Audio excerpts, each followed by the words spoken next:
সকাল হয়ে যাওয়ার পরে ইমাম হাসান ইমাম হোসেন বলতে গো মা জননী আমাদের পোশাক কোথায় আছে মা? ও বেটারা তোমরা টেনশন করো না। ইমাম হাসান ইমাম হোসেন বলছে মা গো আর কেবল 1 থেকে 2 ঘন্টা বাকি আছে, আমার নানাজি আসবে, নানাজির সাথে আমরা ঈদের মাঠে নামাজ পড়তে যাব। বেরাদর ইসলাম মুআদ্দাস সামানিকরাও, কে জানো একজন মানুষের রূপ ধারণ করি বাবা খাতুনে জান্নাত কে জানো বাবা? 1 কালারের পোশাক, সেই পোশাকটা রং ছিল সাদা। বাবা দি মুসলমান ভাইরাও, 2টি পোশাক যেন আপনার চলে আসলো। আসার পরে বাবা খাতুনে জান্নাত মা ফাতেমা রাদিয়াল্লাহু তাআলা আনহা তিনি বাবাজি ওই পোশাকে একটু পানি ছিটায়া দিল। আল্লাহর কি কুদরত, বাবাজি 2টা পোশাকের রং যেন আলাদা আলাদা হয়ে গেল। জোর বলেন সুবহানাল্লাহ। ইমাম হাসান বলতেছে বলে মা গো আমি নিব সবুজ কালারের পোশাক, আর ইমাম হোসেন বলতেছে বলে মা গো আমি নেব লাল কালারের পোশাক। যখন বাবা কথা বলো বাবাজি দুনো বেটাতে আপনার পোশাক পরে নিয়েছে। পরে নেওয়ার পরে আমার নবী মুস্তাফা 1 পা 2 পা করে আসতেছি। আসার পরে বলতেছে বলো গো আমার নাসা রাসূলেরা তোমরা কি রেডি হয়েছে? চলো যাই চলো যাই চলো যাই, আমরা ঈদের মাঠে নামাজ পড়তে যাব। যখন বাবাজি কথা বলো বলার পরে আমার নবী মুস্তাফা সাল্লাল্লাহু তাআলা আলাইহি ওয়াসাল্লাম বলতেছে গো বিটি ফাতেমা আজকে নামাজে রাসূল গুলোকে দেখে মনে হচ্ছে জান্নাতের কলি। জোর বলেন। এদিকে খাতুনে জান্নাত বলছে আব্বা গো একটা কথা বলবো। বলে বিটি কি কথা বলবে বলো। খাতুনে জান্নাত বলছে আব্বা গো কে যেন আমার বেটাদের পোশাক যেন দিয়ে গেল। আব্বা গো আপনি কি আমাদের পোশাক আমার বেটাদের পোশাক দিয়েছেন?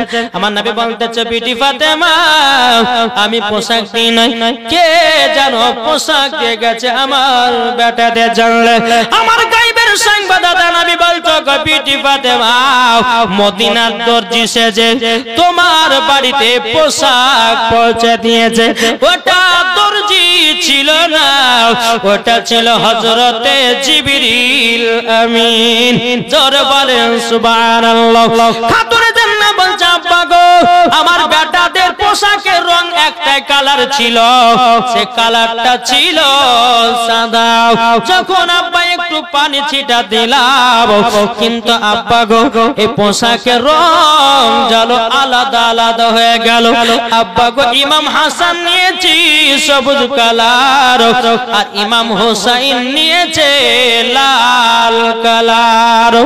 আমার নবী বলছো গো বিটি ফাতেমা ইমাম হোসেন লালটা নিয়েছে, মানে হলো কারবালার ময়দানে যুদ্ধ করতে গিয়ে রক্ত লালে লাল হবে। ও বিটি ফাতেমা ইমাম হাসান দুনিয়া থেকে বিদায় নিবে বিষ পান করে। খাতুনে জান্নাত চোখের পানি ফেলা বলছে আব্বা গো ওগো আব্বা জান আব্বা জান আমি তো সহ্য করতে পারি না গো আব্বা, আমার বেটা ইমাম হোসেন কারবালাতে শহীদ হয়ে রক্ত লালে লাল হয়ে যাবে আব্বা, আমার বেটা ইমাম হাসান তিনিও বিষ পান করে যাবে। ও যুবক ভাইরা ইমাম হোসেন রাদিয়াল্লাহু তাআলা আনহু বাবাজি শহীদ হয়ে ইসলামকে জিন্দা করেছেন। জোরে বলেন। আজ এদি যুবকেরা বাবা যে মুসলমান ইসলামের ভিতরে পা বন্ধে ঠিকঠাক থাকছে না। কি কথা থাকছে? নবীর সুন্নাত পর্যন্ত এখন যুবকেরা রাখছে না। এখন কিছু কিছু যুবকদেরকে দেখা যাচ্ছে ডানে চুল নাই, বামের চুল নাই, পেছনের চুল নাই, মধ্যে চারটা চুল রেখেছে, এমন ভাবে চুলগুলোকে পাড়া রেখেছে মানে গরুতে জিভে দিয়ে চাটিয়ে রেখেছে। আর ওই চুল কাটার নাম রাখে যুবকেরা বাটি কাট চুল কাটা। আর আমি রেখেছি বাবা যে গলা কাটতে মুরগি চুল কাটা। সেম দেখবেন ওদেরকে ওই রকম লাগে। গলা কাটা মুরগি দেখেছেন না? হ্যাঁ দেখেছেন না? দেখেন সেম ওদেরকে ওই রকম লাগে। ভাই এই চুল কাটার একটা সুন্নাত আছে না নাই গো? বাবা যে মুসলমান এমন ভাবে চুলের ডিজাইন করছে রে ভাই। আর কিছু কিছু মহিলারা বলছে হ্যাঁ এই রকম স্বামী আমার দরকার, ঠিক না? ও যুবক ভাইরা শুনে যাও, ভাই রাতের বেলায় ও মা জননী শুনে যান, মা রাতের বেলায় মা জননীরাও আপনাদেরকে বলতে চাই, ও ভাই বিবাহ করুন, দেখে শুনে বিবাহ করবেন। আপনার বাড়িতে যদি বাবাজি বাতাস খাতুনকে নিয়ে আসেন, বাবাজি বরকত হবে না, শুধু ঝামেলা হবে।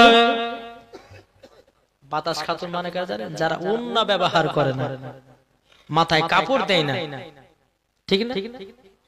বাবাজি মুসলমান ভাইরাও, এ সোনা মানিকেরাও, আমি মায়েদেরকে বলতে চাই গো মা জননী, যেই খাতুনে জান্নাত মা ফাতেমা রাদিয়াল্লাহু তাআলা জীবনে কোনোদিন এক ওয়াক্ত নামাজ কাজা করত না, তাহাজ্জুদ কাজা করত না।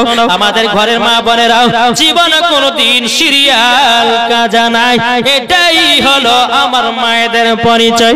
এ বাবাজি মুসলমান ভাইরাও, যেই মা ফাতেমার চেহারা কোনো পুরুষে বাবা দেখতে পায়নি, আর মা ফাতেমা কোনোদিন পুরুষের চেহারা দেখেনি, আর আমাদের ঘরের মা বোনেরাও ছেলেদের চেহারা না দেখলে বাবাজি বিছানায় উসআস করে ঘুমায় না। কি গো, আমি কি কথা ভুল বলছি? আল্লাহ বলছেন, বা কুল জাল হাক্কু ওয়া জাহাকাল বাতিল ইন্নাল বাতিলা কানা জাহুকা, সত্য এসেছে, মিথ্যা ধ্বংস হয়ে গেছে। কি আমি আগে বলবো, আজকে আমার মা বোনদেরকে একটু হোমিওপ্যাথি ওষুধ দিয়ে যাব, মানে বুঝেন না? আর এটা ভেবেলেন না যে আমি হোমিওপ্যাথি ওষুধ বিক্রি করবো, তা না। হোমিওপ্যাথি ওষুধে আস্তে আস্তে কাজ করে, আর অ্যালোপ্যাথিতে বাবাজি তাড়াতাড়ি। তো আমি অ্যালোপ্যাথি দিতে চাই না, হোমিও দিব যেন মাথায় আস্তে আস্তে তাদের ঢুকে, নাকি গো? কিছু মা বোনেরা আছে বাবাজি রাস্তা দিয়ে চলে, মাথায় কাপড় দেয় না, রাস্তা দিয়ে চলে পিঠ ফাঁকা, রাস্তা দিয়ে চলে পেট ফাঁকা, রাস্তা দিয়ে চলে জাং ফাঁকা। আমার আল্লাহ পাক আল্লাহ তাআলা বলছো, গো বান্দিরা তোমরা যদি পর্দা না করো, কোন মহিলা যদি চুল দেখা যায়, কোন মহিলা যদি শরীরাঙ্গ পতঙ্গ দেখা যায়, আমার আল্লাহ পাক আল্লাহ তাআলা বলতেছে ওই মহিলাদেরকে জাহান্নামে লুকড়ি করে পোড়ানো হবে। আমার নবীজি বলেছে, ও গো আমার উম্মত উম্মতানেরা, একদল নারী আছে তারা যাবে জাহান্নামে, আর একদল নারী আছে তারা যাবে জান্নাতে। জোরে বলে সুবহানাল্লাহ। এ বাবা, এই যে একটা পর্দা করেছে, ওদিকে মায়েরা আছে না, এদিকে এদিকে এদিকে যে পর্দা করেছে বাবা, এটা সম্পূর্ণ মিথ্যা পর্দা। কি ঠিক না? মিথ্যা পর্দা। যদি বলে মাওলানা ওবায়দুল ইসলাম আপনি ভুল বললেন, চলেন আপনাকে আমি এখনই বুঝাইয়া দিচ্ছি রে ভাই। বেরাদুল ইসলাম মুআদ্দাস সামানিকরাও, ও মা কালা তোমরা আমার কথা মনে রেখে দাও, ও মা জননীরা, এটা হলো মিথ্যা পর্দা। সত্য পর্দা করতে হবে, খাতুনে জান্নাতের মতো, হযরত রাবিয়া বসরির মতো পর্দা করো, মরার পরে জান্নাতি হওয়া যাবে। ও মা জননীরা, তুমি রাস্তাতে পর্দা করো না, মেলাতে পর্দা করো না, হাটে ঘাটে শহরে পর্দা করো না, যখনই জালসা হবে তখনই বাবা পর্দা। আমার আল্লাহ বলতেছে ওই পর্দার কোনো দাম নাই। আল্লাহ বলছে বান্দিরে, পর্দা যদি করতে হয় খাতুনে জান্নাতের মতো পর্দা করো, মরার পরে জান্নাতি হওয়া যাবে। জোরে বলুন সুবহানাল্লাহ। এই বাবা এখন কিছু করে বাবা, যে আপনার বোরকা পরা মেয়েদেরকে দেখা যায়, দেখতে পাচ্ছেন না, বোরকা পরে মেয়ে। বাবা যে মুসলমান ভাইরাও, কিছু কিছু মহিলা আছে বাবা বোরকা পিনতেছে ভালোবাসার সাথে দেখা করার লাগে, ঠিক না? ও মা জননী, তুমি শুনে রেখে দাও, তুমি ভাবছো যে মাওলানারা কিছু জানে না, সব জানে, লজ্জায় বলি না ভাই। কি গো, এখন বলতে গেলে কিন্তু মৌলবীদের খাবার বন্ধ হয়ে যাবে, আমরা কেন বলবো? কি গো, ঠিক না? জি, আমি মায়েদেরকে বলতে চাই, ও মা জননীরা, আমার কথা শুনতে হয়তো রাগ লাগবে, আমার কথা শুনতে হয়তো খারাপ লাগবে, এটাই বাস্তব, আর এটাই আপনাদেরকে কথা বলবো। ও মা জননীরা, তোমরা শুনে রেখে দাও, মা জননী, পর্দা যদি করতে হয় সঠিকভাবে পর্দা করো, নামাজ যদি পড়তে হয় সঠিকভাবে নামাজ পড়ো, রোজা যদি করতে হয় সঠিকভাবে রোজা করো, আমল যদি করতে হয় সঠিকভাবে আমল করো, আমল যদি করতে হয় সঠিকভাবে আমল করো, মরার পরে জান্নাতি হওয়া যাবে। জোরে বলুন সুবহানাল্লাহ। ও মা কালা, তোমার চেহারা কোন পুরুষকে দেখায়ও না, আর তুমিও কোন ছেলের জন্য পুরুষ, কোন ছেলে চেহারা দেখতে যাও। বেরাদুল ইসলাম মাদার সামানিকরাও, আমার আল্লাহ পাক আল্লাহ তাআলা বলছো গো আমার বান্দিরাও, তোমাদেরকে একদিন অন্ধকার কবরে আসতে হবে। যারা খাতুনে জান্নাতের মতো নারী হবে তারাই হবে জান্নাতি। জোরে বলেন সুবহানাল্লাহ। বাবাজি আমি এটা বললাম, এটা হলো সম্পূর্ণ মিথ্যা পন্থা। একজন মহিলা জালসা শুনে বাড়িতে গেছে, তো যাওয়ার পরে বিটি হচ্ছে, বিটি রে চল আজ পুকুরে গোসল করবো। তো বিটি বলছে মা গো তুমি তো প্রত্যেক দিনে যাও গোসল করতে, আমাকে কিন্তু লিয়ে যাও, আজকে আবার লিয়ে যাওয়া কিসের লেগে? তো বিটি মা বলছে বিটি আর বলিস না, কালকে জালসা শুনতে গেছিলাম, তো পর্দা করা নাকি ফরজ, মহিলাদের মাথা থেকে নিয়ে পা পর্যন্ত ঢাকা হচ্ছে ফরজ, তার জন্য আজকে আমি তোমাকে নিয়ে যাচ্ছি। এই কারণের জন্য তুমি উপরে দাঁড়াবা, আমি নিচে গোসল করবো, কেউ যদি আসে তো একটু গলা খাকাড়ি দিও। ঠিক আছে মাতারা চলো। বিটি আছে পুকুরের উপরে আর মা গোসল করছে পুকুরের নিচে। কিছুক্ষণ পরে মা বিটি বলছে বলে আম্মা, বলে আসতেছে, বলে কে? বলে ওই পাড়া আব্দুর রহমান। তো ওর কথা বলেছি, ওটা তো আমার চাচা হচ্ছে, চাচা তো ভাই হয়। একটা চলে গেল ভাড়া। আবার কিছুক্ষণ পরে বলছে মা আর একজন এসেছে, বলে কে? ওই পাড়া আব্দুর রহমান। ওইটা তোমার ওই খালো খালো হয়, তোমাকে ওর কথা বলেছি, বলে না। আবার কিছুক্ষণ পরে বলতেছে, বলে মা আর একজন এসেছে, বলে কে? বলে মসজিদের ইমাম সাহেব। যখনই বাবা ইমামের নাম করেছি, বাবা যে আপনার কাপড়টাকে নিয়ে বাবা এইরকম 4 খলিফার পিরানি এসেছে। কি গো ঠিক না? 4 খলিফার পিরানি এসেছে।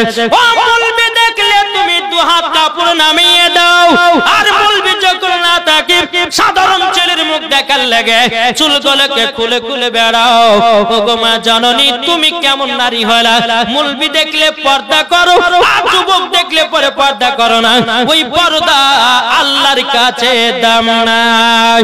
ও মা জননী, ও মা কালা শুনে যান মা রাতের বেলা মা জননীরাও আপনাদেরকে বলতেছে গো মা আপনারা সঠিকভাবে পর্দা করুন, পর্দা করুন। এই পর্দাটা তখনই সত্য হতো যদি তুমি মেলাতে পর্দা করতাম, তুমি যদি রাস্তাতে পর্দা করতাম, তুমি যদি শহরে পর্দা করতাম, তুমি যদি মাঠে ঘাটে যদি পর্দা করতাম, এই পর্দাটাও তোমার জন্য সঠিক হতো। তুমি তো রাস্তায় পর্দা করো না, তুমি তো ঘাটে পর্দা করো না, তুমি তো শহরে পর্দা করো না, তুমি তো মাঠে পর্দা করো না, তুমি গোসল করতে গেলে পর্দা করো না, তুমি কেন পর্দার এটা দাবি করতেছো? ও মা জাননি, ও গো মা খালো শুনে যান মা রাতের বেলায় মা একদিন অন্ধকার কবরে যেতে হবে গো মা, সঠিক পর্দা করুন, মরার পরে জান্নাতি হওয়া যাবে। জোরে বলুন সুবহানাল্লাহ। বেরাদুল ইসলাম মাদার সামানিকরাও আপনাদেরকে বলতে চাই রে বাবাজি, আমার নবী মুস্তাফা বলেছে গো আমার উম্মত উম্মতানেরাও, তোমরা যদি স্বামী স্ত্রীর মধ্যে ভালোবাসা মহব্বত যদি তৈয়ার করতে পারো, তোমাদের বাড়িতে আল্লাহর রহমত বর্ষিত হবে। জোরে বলুন। আচ্ছা এখন স্বামী স্ত্রীর মধ্যে ভালোবাসা আছে? আমার মনে হয় যে নাই। একটা বউ আছে বাড়িতে, আর একটা আছে বিদেশে, আর একটা আছে যেখানে থাকছে সেখানে। 3 দিন এখন যাই, তুমি কটা বিয়ে করেছো? বলে 3টা করেছি। বলে কেন? বলে মুলবি স্যার বলে যে 4টা বিয়ে করা যায়, তাহলে 3টা করেছি, একটা তো বাকি রেখেছি। বুঝছে না? বুঝছে না জি। স্বামী স্ত্রীর মধ্যে মহব্বত রাখুন, ভালোবাসা রাখুন, ওই বাড়িতে আল্লাহর রহমত বর্ষিত হবে। জোরে বলেন নাকি বুঝছেন? আর যেই বাড়িতে স্বামী স্ত্রীর ভালোবাসা মহব্বত থাকবে না, সেই বাড়িতে কোনো আল্লাহর রহমত বর্ষিত হবে না। এখন মহিলারা বাবাজি কি করে জানেন?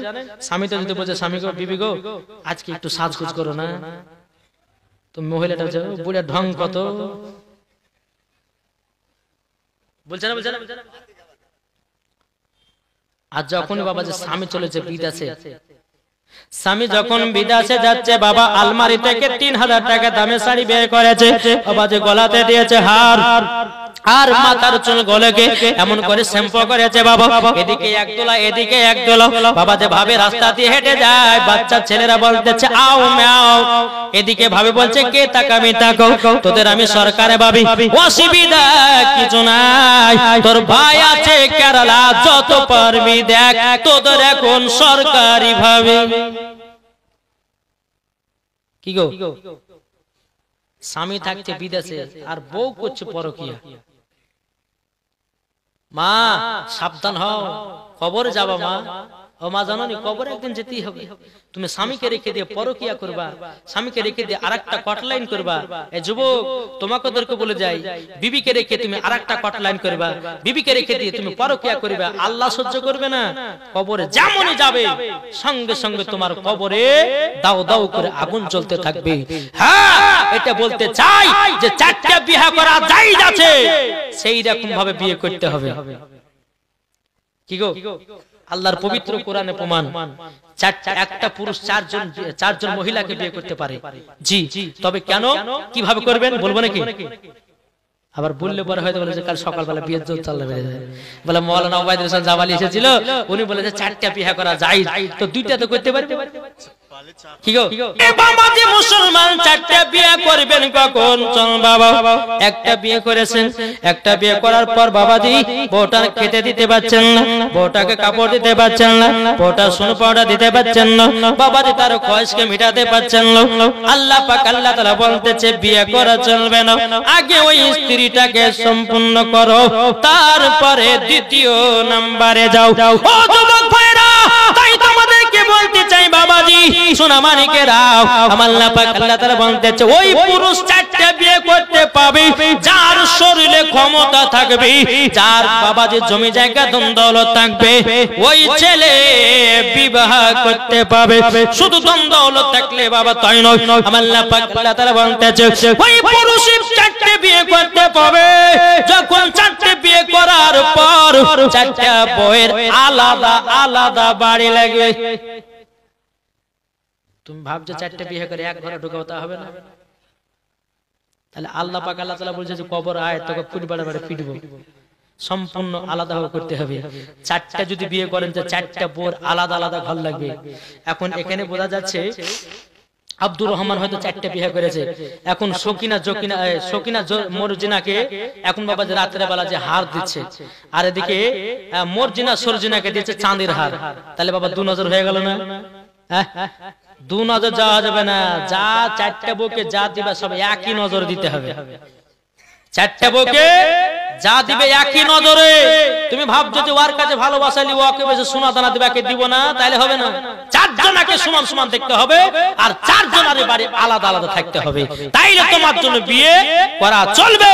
আর তোমার শরীরে শক্তি দিতে হবে যেন চারজন মহিলাকে তুমি কন্ট্রোল করতে পারো। তাহলে পরে বাবা যে মুসলমান আমরা এমন সিস্টেমে চলছি, মনে হচ্ছে বেরাদর ইসলাম দুটো বিয়ে করলে মনে হচ্ছে খুব বাহাদুর পুরুষ নাকি গো। একটা বউলে থাকেন ভাই, জীবনে ভালোবাসা শান্তি পাবেন। ও মা খালা, একটা স্বামীলে থাকেন মা, জীবনে শান্তি মোহাব্বত ভালোবাসা বাড়বে ইনশাআল্লাহ। আল্লাহ পাক আল্লাহ তাআলা সকলের জীবনে গুনাহ খাতা আল্লাহ মাফ করে দিবে। জোরে বলুন আল্লাহুম্মা আমিন। একবার দূর বলুন আল্লাহুম্মা সাল্লাল্লাহু মাওলানা মুহাম্মদ ওয়ালা আলে মাওলানা মুহাম্মদ সাল্লাল্লাহু তাআলা আলাইহি সাল্লাম। বেরাদর ইসলাম মাদার সামানে কেরাও, চলো বাজে এগিয়ে যাই। এদিকে বাবা আমার নবী মুস্তাফা বলতেছে ও বেটি ফাতেমা, সেই দিন কারবালার ময়দানে ইমামে হোসেন রাদিয়াল্লাহু তাআলা তিনি যাবে যুদ্ধ করতে, রক্ত লালে লাল হয়ে যাবে, তার জন্য ইমামে হোসেন লাল পোশাকটা নিয়েছে আর সবুজ পোশাকটা ইমাম হাসান নিয়েছে। এই কারণে জন্য দুনিয়া থেকে বিষ পান করে দুনিয়া থেকে বিদায় নেবে। যখন বাবা এই কথা বলো, খাতুন জান্নাত মা ফাতেমা রাদিয়াল্লাহু তাআলা তিনি বাবা চোখের পানি ফেলা বলছে আব্বা জান, আব্বা জান, আমার বেটা ইমাম হোসেনকে আপনার উম্মতির জন্য কারবালায় দান করে দিলাম। জোরে বলেন সুবহানাল্লাহ। আমার নবী মুস্তাফা বলছে বিটি ফাতেমা বলে তাই নাকি? বলা গব্ব। এবার ইমাম হাসান ইমাম হোসেনকে নিয়ে বাবা আপনার দুই কাঁধেতে চড়ায় নিয়েছে।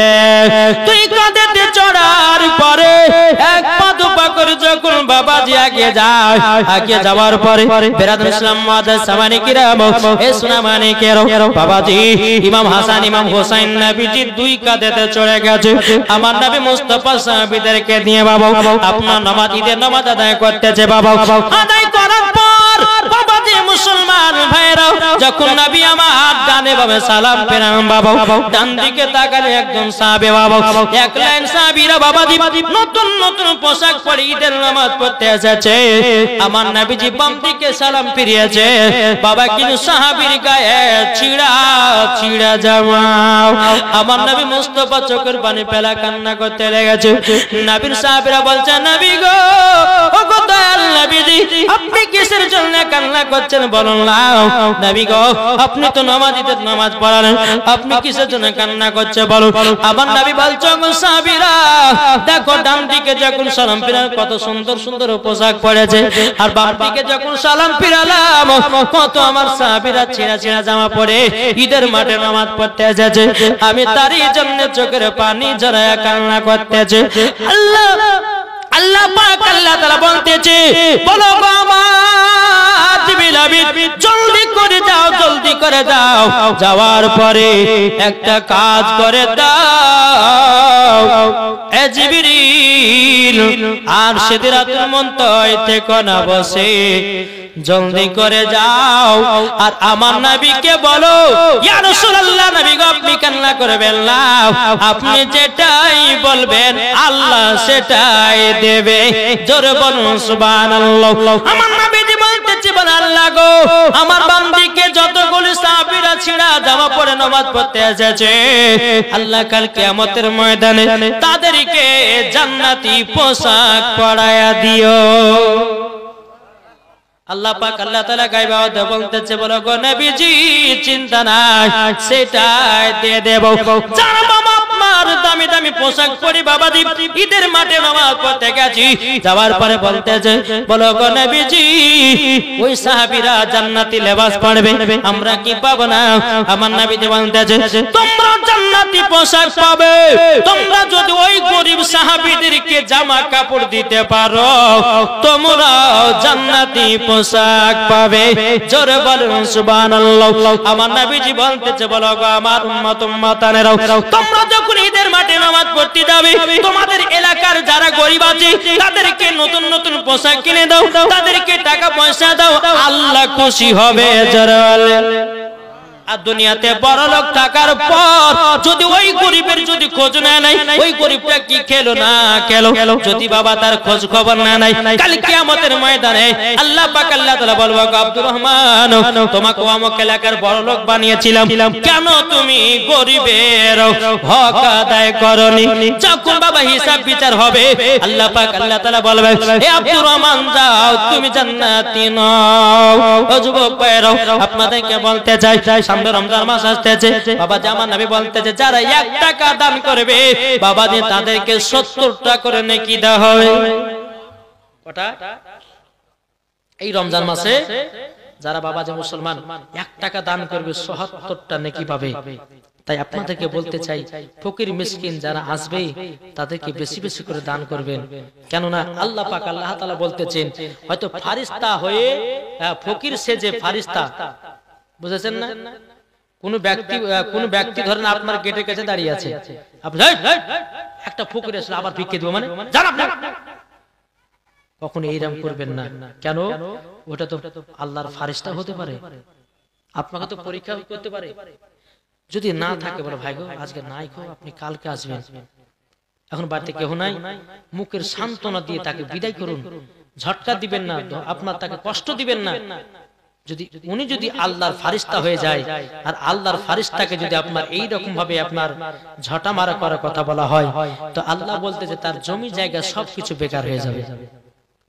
আল্লাহ বলছে একজন গরিবকে বড়লোক বানাতে পারে, আর বড়লোককে গরিব বানাতে পারে। আল্লাহর ক্ষমতা আছে না নাই? ইনশাআল্লাহ আছে। তাই বাবা যে মুসলমান সোনামানিকের আসুন, সকলেই এই পবিত্র রমজান মাসে আপনারা সকলে গরিব মিসকিনদের হকগুলো আদায় করবেন। আমরা অনেকে ব্যক্তি আছে বাবা ইফতারের সময় কত কত দামি দামি ফল খায় না? খায় না? কত দামি দামি ফল খাই, কিন্তু আমরা কি একবার তাদের খোঁজ নিয়েছি তারা কি খাচ্ছে না খাচ্ছে? গিয়ে তাদেরকে একটু খবর নাও, তারা ফলমূল খাচ্ছে না তারা নুন দিয়ে ইফতার আপনার খেজুর খেয়ে ইফতার করছে না কি খেয়ে ইফতার করছে, তাদের খবর নাও। আল্লাহ পাক আল্লাহ তাআলা তোমাকে ভালোবাসবে। একটু জোরে বলো সুবহানাল্লাহ, একবার তোর উপর না আল্লাহুম্মা। বক্তা নিছেন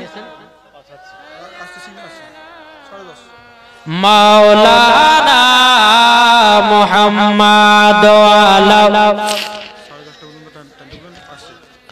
মাওলানা মুহাম্মদ কে যাও ভাই নবীজির কাছে জোরে বলেন সুবহানাল্লাহ। যত রাত হবে তত ঢিল পড়বে।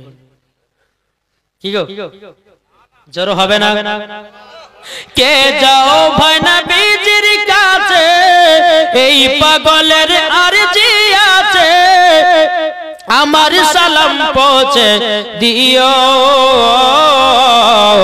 এ গরিবের কি বা করার আছে মাওলা গো এ গরিবের কি বা করার আছে। মদিনা যাওয়ার ইচ্ছা আছে না নাই? হাত তুলে আছে না?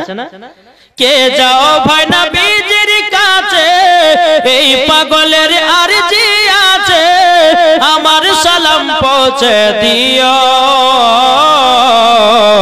এ গরিবের কি বা করার আছে মাওলা গো এ গরিবের কি বা করার আছে। টাকা করি নাই আমার শখ জেগেছে মদিনা যাওয়ার মনের দোয়া কবুল করো এ গরিবের কি বা করার আছে মাওলা গো এ গরিবের কি বা করার আছে। নিশরাতে কাঁদি আমি ও গো নবীজি একবার তুমি দেখা দিও স্বপ্নে একদিন মনের আশা পূর্ণ হবে মনের আশা পূর্ণ হবে যাব চলে জান্নাতে চলে জোরে বলেন। বাবাজি মুসলমান আপনাদেরকে বলতে চাই বাবাজি যদি নবী রওজাতে যেতে চান আরো বাবা এসা নামাজের পর আপনারা নামাজ পড়বেন পড়ার পরে বলবেন নবী রওজা শরীফ জোরে বলেন নবী রওজা শরীফ দেখে মন ভরে না দিদার দাও গো শাহে মদিনা দিদার দাও গো শাহে মদিনা আরো শের মেহমান করেছেন আল্লাহ কত শান কত মান মোর কামলিওয়ালা ও গো মদিনাওয়ালা জোরে বলেন ও গো মদিনাওয়ালা করো করুণা ও গো মদিনাওয়ালা করো করুণা दीदार दाओ गो शाहे मदीना दीदार दाओ गो शाहे मदीना नबी रोजा शरीफ देखे मन भरे ना दीदार दाओ गो शाहे मदीना जुरकन सुबहानाल्लाह। तो बाबा जी আপনাদেরকে বলতে চাই যদি জান্নাতি হতে চান শেষ কথা আপনাকে বলবো যদি জান্নাতি হতে চান তিনটা কাজ সব সময় করবেন। কটা? তিনটা। এক নম্বর বলছে তোমরা যদি জান্নাতি হতে চাও আগে তোমরা বাপ মার সেবা করো। বুঝতেছেন? বাপ মার সেবা করো। তুমি নামাজ পড়ছো রোজা করছো হজ করছো জাকাত সবই করছো কিন্তু মা বাবাকে এক মুঠো ভাত দাও না মা বাবাকে দেখভাল করো না। আল্লাহ বলছে বান্দা রে তোর নামাজ কবুল হবে না যা আল্লাহ পাক আল্লাহ তাআলা বলতেছেন ওয়া রাব্বিরহামহুমা কামা রাব্বায়ানি সগীরা। আল্লাহ পাক আল্লাহ তাআলা বলতেছে তোমার বাপ মা যে এরকম ছোটতে লালন পালন করেছে তোমরাও তোমাদের বাপ মাকে বড় অবস্থায় লালন পালন করো জান্নাতি হয়ে যাওয়া। কি গো বাবাকে ভালোবাসবেন না? আল্লাহ বলতেছেন যারা বাপ মাকে মহব্বত করে তাদের নামাজ রোজা কারেন্টের মতো কবুল হবে জোরে জোরে। আর যারা বাপ মা পাকে মহব্বত করবে না আল্লাহ পাক আল্লাহ তাআলা বলতেছে তাদের নামাজ রোজা হজ যাকাত বাবাজি কিছুই কবুল হবে না। ওগো সোনামানিকেরা চলবো আপনাদেরকে একটা ঘটনা শোনাই বাবাজি। আমার নবী মুস্তাফা একটা কবরস্থান দিয়ে বাবা হেঁটে হেঁটে চলে যাচ্ছেন বাবা। আমার নবী মুস্তাফা গায়বের সংবাদদাতা নবী। আমার নবী বলছে ওগো সাহাবীরা গো এই কবরে আযাব চলতে আছে। ও সাহাবীরা আমাদের সঙ্গে তোমরা হাত তোলো। যখন সাহাবীদেরকে নেওয়া দুখানা করে আল্লাহ দরবারে হাত তুলেছে, হাত তোলার পরে বলতেছে ওগো দয়াল নবীজি গো আপনার হাতের দোয়া কবুল হবে না। আমার নবী বলছে আল্লাহ কেন দোয়া কবুল হবে না? আল্লাহ বলছে নবী গো যার জন্য আপনি কবরে আপনার হাত তুলেছেন ওই ছেলেটা তার মা বাবাকে দুঃখ কষ্ট দিয়েছে, তারই জন্য দোয়া কবুল হবে না। বাবাজি মুসলমান ভাইরা এ সোনামানিকেরা আমার নবী বলছে গো সাহাবীরা যে ছেলেটি কবরে শুয়ে আছে তার মা বেঁচে আছে নাকি? নবীর সাহাবীরা বলছে নবী গো তার বিদ্যা একজন মহিলা মা আছে, একটা ছোট্ট করে বসে বসে আল্লাহ তাআলার ইবাদত করে। যখন বেরাদার ইসলাম মাদ্রাসা মালিকরা এই কথা যখনই বলার পরে আমার নবী মুস্তাফা সাহাবীদেরকে নিয়ে বাবা ওই বৃদ্ধা মহিলার বাড়িতে আসলো। আসার পরে বাবাজি বৃদ্ধা মহিলা নবীকে দেখেছে লাব্বাইক ইয়া রাসূলুল্লাহ, লাব্বাইক হাবিবাল্লাহ নবী গো আপনি আমার বাড়িতে এসেছেন, আমার তো নসিবটাই খুলে গেছে। আমার নবী বলছে বুড়িমা গো তোমার একটা বেটা ছিল প্রায় 1.5 বছর আগে মারা গেছে। যেমনই বেটার কথা বলেছে বুড়িমা চোখের পানি ঝরঝর করে ফেলতে লেগেছে নবী গো। ওগো দয়াল নবীজি গো ওই ছেলের কথা বলবেন না গো। ওই ছেলের কথা মনে পড়লে কলিজা ফেটে যায়, ওই ছেলের কথা মনে পড়লে পরে আমার কলিজাটা আঘাত লেগে যায়। ওগো নবীজি গো ওই সন্তানের কথা বলবেন না। আমার নবী বলছে ওগো বুড়িমা তোমার সন্তানের কবরে আযাব এখনো চলছে। ও বুড়িমা তুমি যদি ক্ষমা না করো তোমার সন্তানের কবরের আযাব আল্লাহ মাফ করবে না। যখন বাবাজি এই কথা বলো বুড়িমা বলছে নবী গো ওই সন্তানকে আমি মাফ করব কেমন করে? যে সন্তানকে আমি 10 মাস 10 দিন গর্ভেতে আমি রাখলাম, রাখার পরে ওগো দয়াল নবীজি রাত্রে বেলাতে বেটাকে নিয়ে যখন গর্ভে নিয়ে শুই বেটা যখন লাথি মেরে দেয় আমি মা জননী কত দুঃখ কষ্ট সহ্য করে রাত্রিটা পার করি গো নবী। ওগো দয়াল নবীজি মাঘ মাসের ঠান্ডাতে নবী গো বাচ্চা যখন আমি জন্ম দিলাম বাচ্চাকে নিয়ে যখন রাত্রে বেলায় ঘুমাই ডান দিকে পেশাব করে বাম দিকে শোয়, বাম দিকে যখন পেশাব করে ওগো নবীজি আমার জায়গাতে শোয়।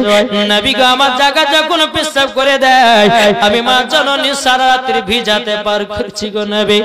আমার বেটার জায়গা দিয়েছি বুকের উপরে সর্দি কাশি জ্বর জানো না হয়। এই বেটার প্রতি কত লক্ষ্য করেছি নবী গো, এই বেটাকে কত ছোটবেলায় লালন পালন করেছি। এই বাচ্চা যখন বড় হলো যখন বিবাহ শাদী করলো ওই কাল্লাগির পাল্লাতে পড়ে এক মোটা মা খেতে দেয় না, আমাকে দেখভাল করে না গো নবী। এই সন্তান বড় হয়ে আমাকে লাথি পর্যন্ত মেরেছি নবী গো। তাইলে বলুন না ওই সন্তানকে আমি মাফ করতে পারবো না? আমার নবী মুস্তাফা চোখের পানি ফেলা বলছে বলো গো আমার বুড়িমা তুমি যদি মাফ না করো বেটার কবর আযাব বন্ধ হবে না। আমার নবী বলছে গো বুড়িমা জলদি করে চলো যাই তোমার সন্তানের কবরের আযাবটা দেখবার জন্য। বুড়িমাকে এক পা দুপা করে নিয়ে আসে রে বাবা কবরের কাছে নবী আমার দাঁড়িয়ে দিয়েছে, সন্তান কবরের কাছে বুড়িমা দাঁড়িয়ে আছে। আমার নবী মুস্তাফা আল্লাহর কাছে হাত তুলে দোয়া করছে আল্লাহ ওগো রব্বুল আলামিন ওগো আল্লাহ আপনার কাছে একটা আবেদন করতে চাই গো আল্লাহ। এই বুড়িমা তার সন্তান কবর পাশে দাঁড়িয়ে আছে, আল্লাহ গো ওই বুড়িমার চোখে এমন একটা পাওয়ার দিয়ে দেন আল্লাহ তার সন্তানের কবরের আযাব যেন দেখতে পায়। আল্লাহ বলছে বলে নবীকে কবর করে নিলাম। আমার নবী বলছে গো বুড়িমা বুড়িমা তুমি কবরের দিকে তাকাও। যখনই বাবা কবরের দিকে তাকিয়েছে তার সন্তান বাবা কবর চিৎকার করতেছে মা ও মা থাকতে পারি না গো মা, ক্ষমা করে দাও। ওগো মা তোমার সঙ্গে অন্যায় করেছি, বড় পাপ করেছি গো মা, আমি কবরে সহ্য করতে পারি না, মা গো তুমি জলদি করে ক্ষমা করে দাও। মা জননী চোখের পানি পেলায়া পেলায় বলছে নবী গো আমি যেদিন বাচ্চা জন্ম দিয়েছিলাম সেদিন কষ্ট হয়েছিল, কিন্তু নবী গো সেই দিন তো একটা কষ্ট হয়েছিল, কিন্তু নবী গো সেই দিনের কষ্ট থেকে নবী গো আজকে যেন 4 গুণ কষ্ট বাড়লো। বাবা বুড়ি মা চোখের পানি পেলা বলছে নবী গো আমার বেটাকে দিল থেকে মাফ করে দিলা। যখন বাবা এই কথা বলেছি বলার পর বেরাদার ইসলাম মাদ্রাসা মালিকরাও যখন বাবা মাপের কথা বলেছি, ওই বুড়ি মা সন্তানের কবর আযাব আল্লাহ জানো মাফ করে দিয়েছে। জোরে বলেন সুবহানাল্লাহ। আমার নবী বলছো গো সাহাবীরা তোমরা এক কাজ করো, খেজুরের গাছে 2টো ডাল কেটে নিয়ে এসো। নবীর সাহাবীরা বলছে নবীকে কি করবেন? বলে কবরে আমি গেড়ে দেব। সাহাবীরা বলছে নবীকে কবরে খেজুরের ডাল গাললে পরে কি হয়? আমার নবী বলছো গো সাহাবীরা যদি কোনো মুর্দা ব্যক্তির কবরে যদি খেজুরের ডাল কেটে দেওয়া হয় যতদিন জিন্দা থাকবে তার কবরে আযাব হবে না। বাবাজি এদিকে বলে বলছে নবী গো বেটা কবরে এত যন্ত্রণা আছে নবী জানতাম না। নবী বলছে বুড়িমা ও বুড়িমা তোমার সন্তানকে এত তাড়াতাড়ি ক্ষমা করলে কিসের জন্য? বুড়িমা বলছে নবী গো বেটার সঙ্গে যত রাগ হয় না কেন, বেটার জন্য যত দুঃখ কষ্ট হোক না কেন, নবী গো বেটা যখন কবর থেকে মা ডাকটা ডেকেছে আমার কলিজা ঠান্ডা হয়ে গেছে। আমি বেটার সমস্ত দুঃখ কষ্ট ভুলে গিয়ে আমি বেটাকে মাফ করে দিয়েছি। জোরে বলেন সুবহানাল্লাহ।